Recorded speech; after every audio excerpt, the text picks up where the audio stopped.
Thank you, Margaret.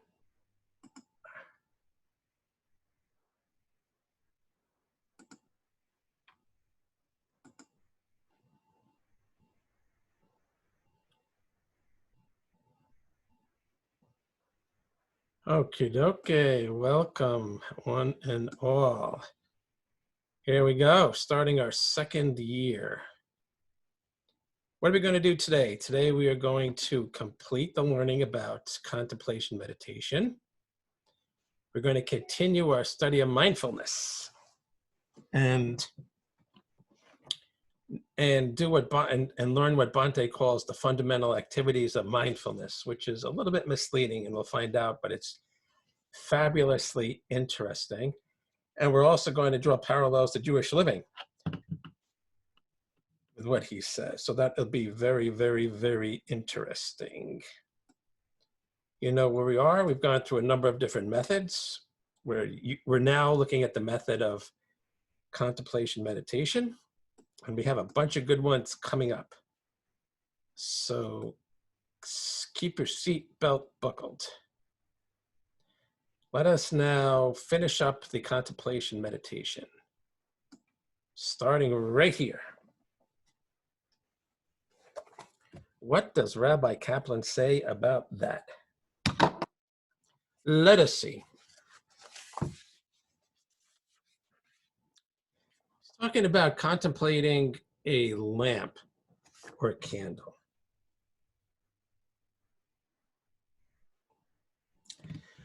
He says, another type of contemplation mentioned in the Zohar involves a candle or oil lamp. Many meditative systems make use of a candle, but Judaic sources indicate a preference for a small lamp using olive oil and a linen wick. This would be like the great menorah candelabrum that stood in the Jerusalem temple, which may have also been used as the object of meditation. So that's the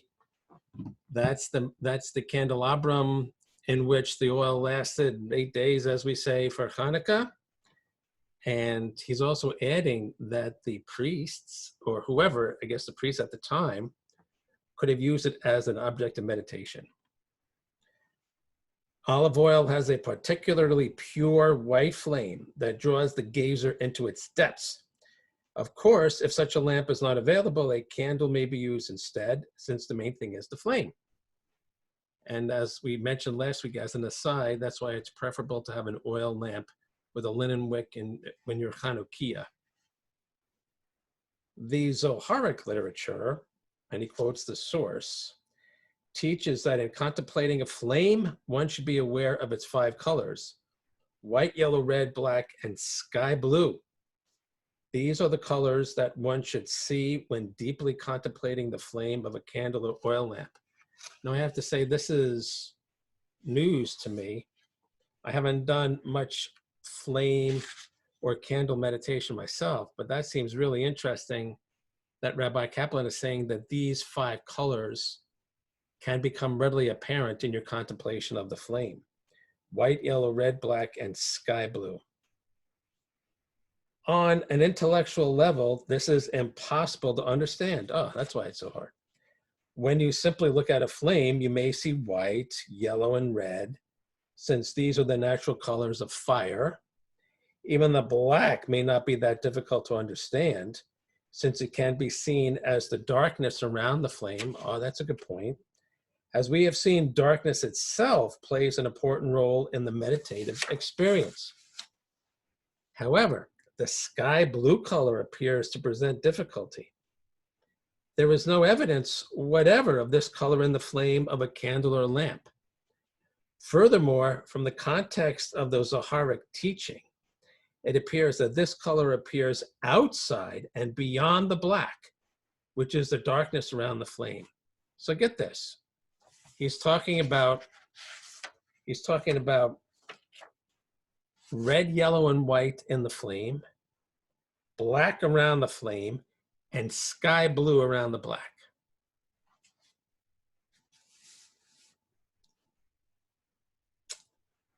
However, elsewhere, the Zohar provides a hint as to the nature of the sky blue color. The Zohar says that the blue that one sees around the flame represents the divine presence, the Shekhinah, the Shekhinah. It represents that. He didn't say it is the Shekhinah, he said it represents it. So it represents it, but it's really there, but it represents something. In order to understand this, however, one must actually do a candle or lamp meditation. So this is how you do it. It should be done in an otherwise dark room with the candle far enough from the wall so that it casts no light on it. So maybe on a table in the middle of the room. Again, one uses the standard contemplation technique, allowing the flame to fill the entire mind. One becomes aware of the colors in the flame, the white, the yellow, and the red. Each color and gradation of color is extremely significant. One is aware of the heat and energy radiating from the candle. And as in the case of the hand's strength mentioned above, where you're imagining your hand being strong, one reaches a level at which one can actually see these abstract energies. So by letting the candle fill your mind, you can see the energies that the candle is emitting, with each color emitting a separate type of energy. Okay, the next step would be to concentrate on the darkness around the flame. When one contemplates the darkness of the room, it becomes a very profound, palpable darkness. One sees it as a velvety blackness that appears to radiate darkness. This may be analogous to the black fire or lamp of darkness discussed in Talmudic and Zoharic literature. In this sense, experiencing the darkness can be more profound than experiencing the light. So we've already talked about letting the candle flame fill your mind, and you become aware of the red, yellow, and white and its energies. Now we're focusing on the black that surrounds it, and it appears to radiate darkness. However, when one gets deeper into the meditation, one will begin to see a sky blue field around the darkness. The blackness will extend for a certain distance around the candle, but around this will be an experience of pure sky blue. It will be the most beautiful sky blue color imaginable, like that of a summer sky over the Holy Land. The color will have an almost awesome beauty. So if you get deep enough in your meditation, you'll see this brilliant sky blue around the darkness, around the blackness. Now, of course, the blue color is not a physical reality. It is entirely a creation of the mind. So what he's saying is that candle contemplation triggers a reaction in your mind that adds to the experience of contemplating a physical object. Your mind gets an assist. But according to the Zohar, the blue sensation is a revelation of the spiritual. In a sense, it denotes that one is seeing the spiritual essence of the light that is radiating from the candle. So he's offering an alternative point of view. It's not completely coming from your mind, according to the Zohar. What he's saying is that there is a spiritual or metaphysical essence coming from the candle that now you're able to perceive. And if you weren't in this deeper meditative state, you wouldn't be able to perceive it. So the one point of view was that your mind is fully responsible for adding the blue around the black. But the second point of view is that the blue is there, but not typically, can't typically visible to your eye until you get into that meditative state.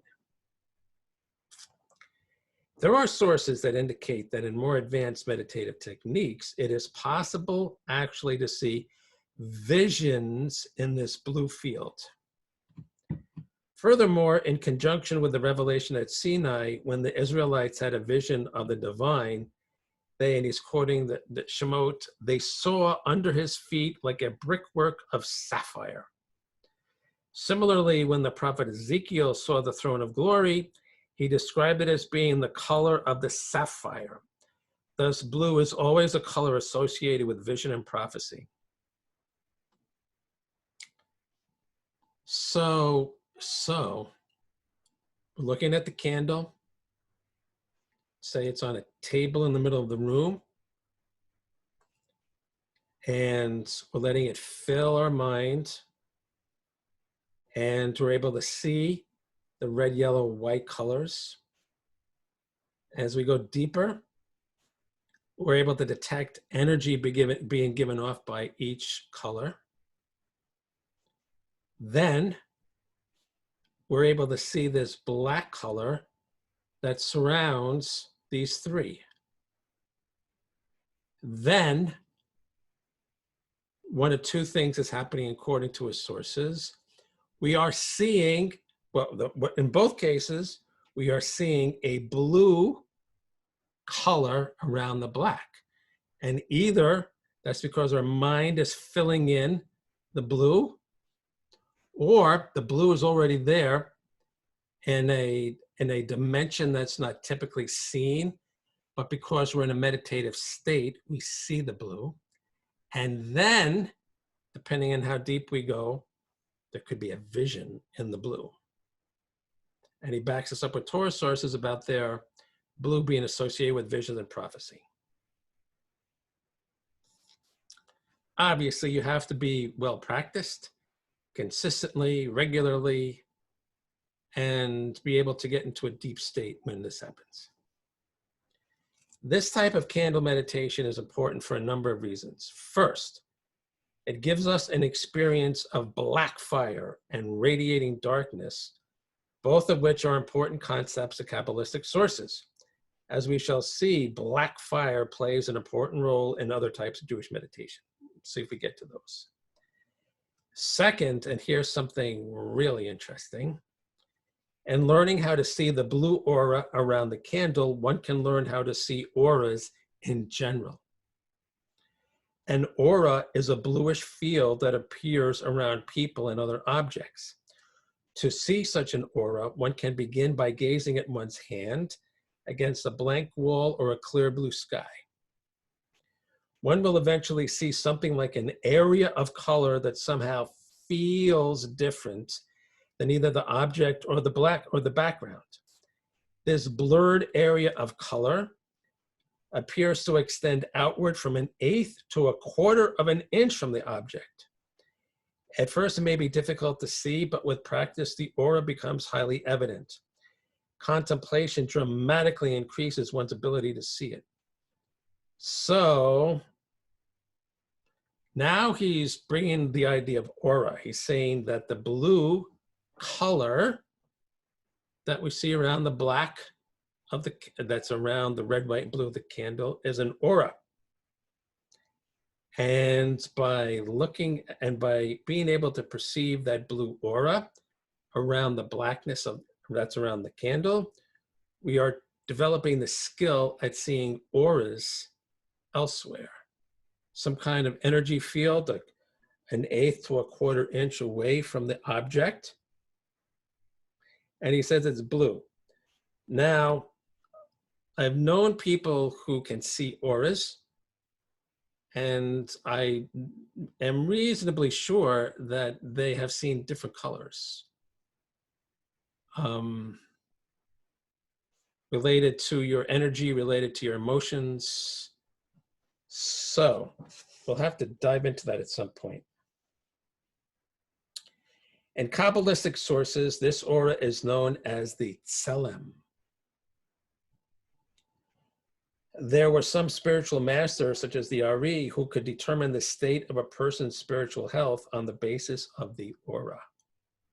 Of course, reading auras is a subject that is beyond the scope of this book. Okay. The color blue is also associated with the spiritual in other ways. One of the important commandments involves the tassels that were once worn on the corners of all garments. This survives today in the talit, the tasseled garment worn for prayer. In ancient times, one thread of the tassels would be dyed a bright sky blue, using a dye made from the purpura snail.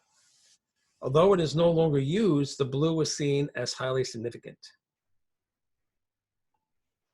And the Talmud it talks about a contemplation meditation on the blue thread on the blue tzitzit.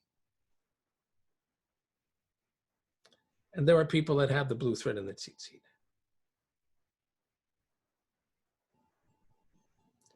Okay.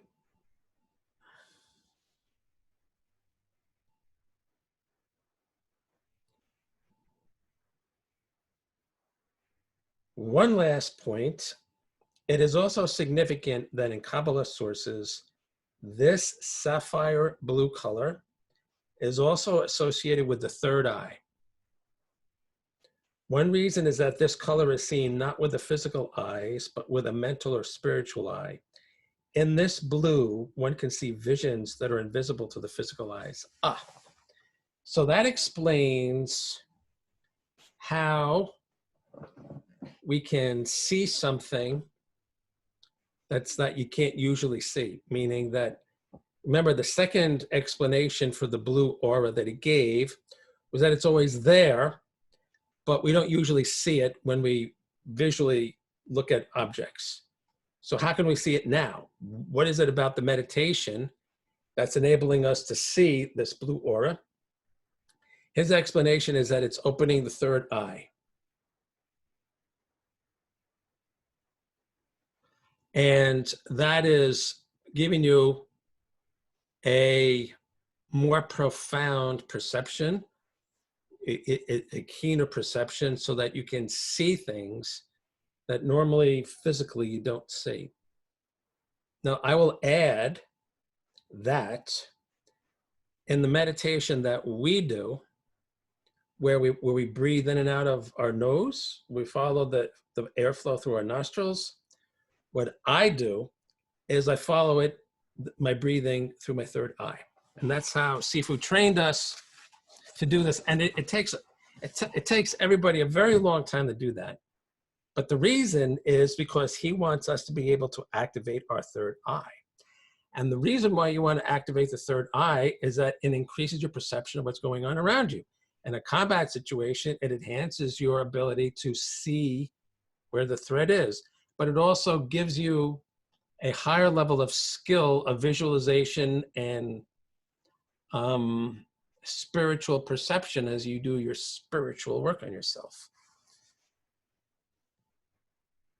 So, and here Rabbi Kaplan is saying that the color blue is associated with that third eye. So maybe we'll come up with an exercise to try to do that, because this is really interesting.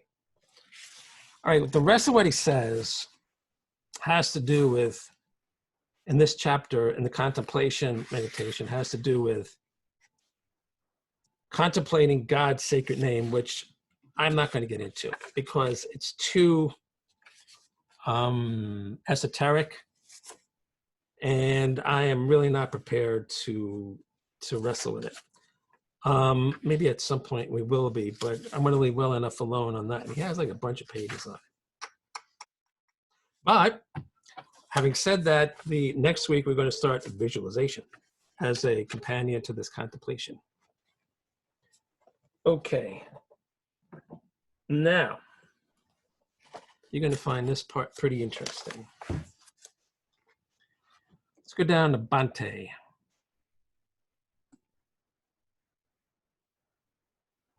Characteristics of mindfulness, going down to 3 fundamental activities of mindfulness. Mindfulness reminds you of what you are supposed to be doing. This is what he says. In meditation, you put your attention on one item. When your mind wanders from this focus, it is mindfulness that reminds you that your mind is wandering and what you are supposed to be doing. So you sit down and you say, okay, I'm going to meditate for the next half hour. I'm going to watch my breath moving in and out of my nostrils. Okay, I'm doing that. Oop, now we're thinking about the pizza. It's mindfulness that says, hey, you're thinking about pizza. Get back to the nostrils. Focus on the breath. That's mindfulness. All of this occurs instantaneously and without internal dialogue, meaning, of course, that you're not saying to yourself, oh, okay, I am now thinking about pizza. I had already decided to sit and watch my breath coming out in and out of my nose. I must now watch the breath. It's pre-verbal, pre-conceptual. And he says, mindfulness is not thinking. It's like, oop, it hits you. You realize it. And then automatically you go back, all before any conceptualizing takes place. Repeated practice in meditation establishes this function as a mental habit that then carries over into the rest of your life. Right. Okay.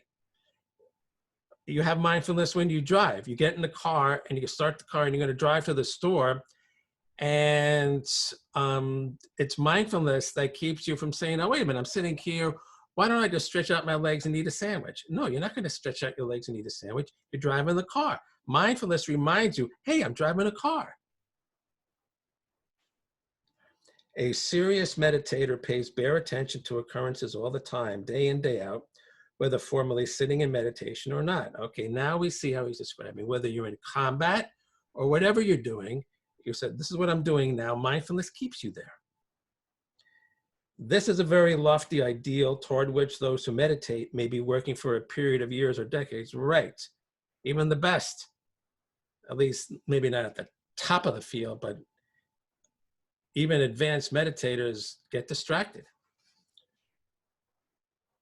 One habit, or our habit of getting stuck in thought, is years old, and that habit will hang on in the most tenacious manner.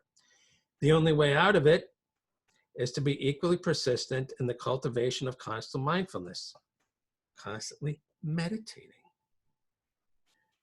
When mindfulness is present, you will notice when you become stuck in your thought patterns.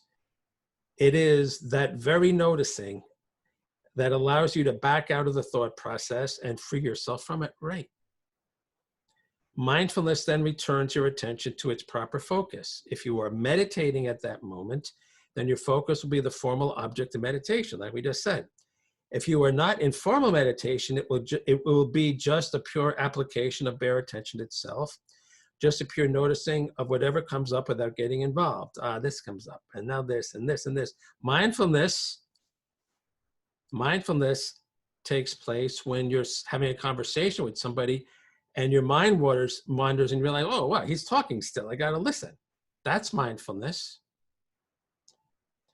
Mindfulness is at one and at the same time, both bare attention itself and the function of reminding us to pay bare attention if we have ceased to do so. That's really cool. It has this dual purpose. It's mindfulness that made you aware that you're distracted, and it's mindfulness that reminds you, get back to the nose, get back to the breath. Like a double duty. Bare attention is noticing. It reestablishes itself simply by noticing that it has not been present. As soon as you are noticing that you have not been noticing, then by definition you are noticing, and then you are back again to paying bare attention. Mindfulness creates its own distinct feeling and consciousness. It has a flavor, a light, clear, energetic flavor. Yes. By comparison, conscious thought is a heavy, ponderous, and picky. So this is why if you had two people sitting for an hour and one was meditating like we meditate and the other one was just thinking whatever, the thinker would be a lot more tired. But here again, these are just words. Your own practice will show you the difference. then you will probably come up with your own words, and the words used here will become superfluous. Remember, practice is the thing. You got to see this for yourself.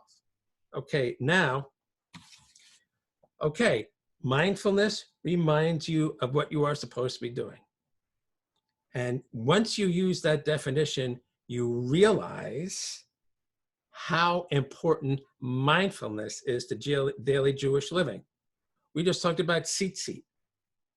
When you're wearing tzitzit, they remind you of following the mitzvot.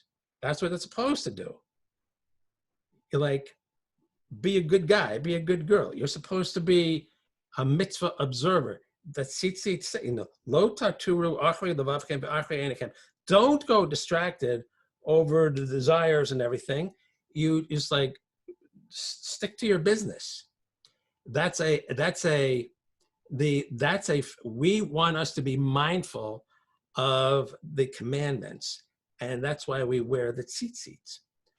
Now, just putting on the tzitzit does not automatically make you mindful. So obviously we have to do this work, this meditative work, to develop mindfulness.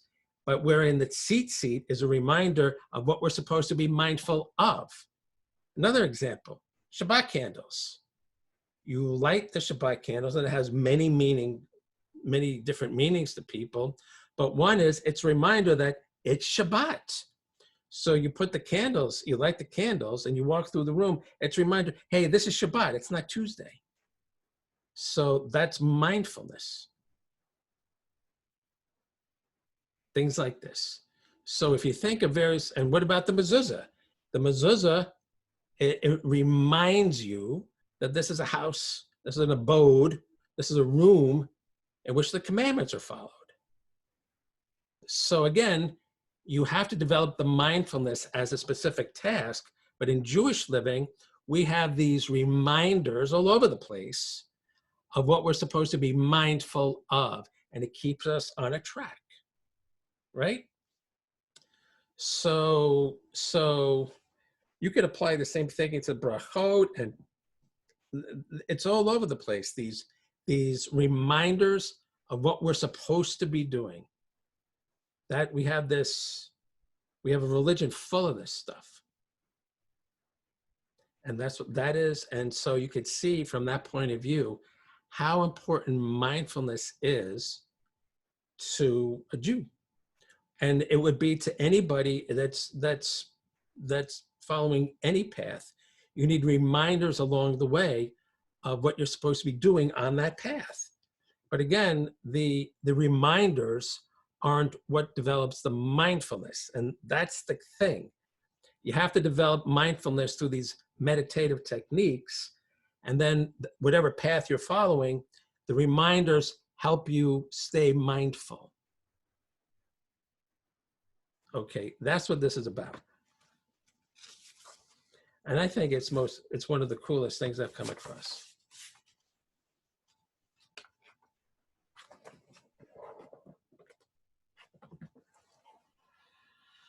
All right, so having said all that, let's meditate.